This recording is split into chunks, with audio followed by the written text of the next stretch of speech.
காலங்கள் யாவும் கடந்தவன் நீயே, கைதொழுவோரின் காவலன் நீயே, ஞானத்தை அளந்த நாயகன் நீயே, நாடிய செல்வம் தருபவன் நீயே,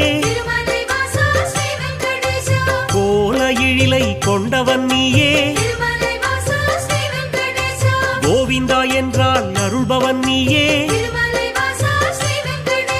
மாலவன் என்று உனை அழைப்போமே, மாமலை எழில் வாழ்பவன் நீயே,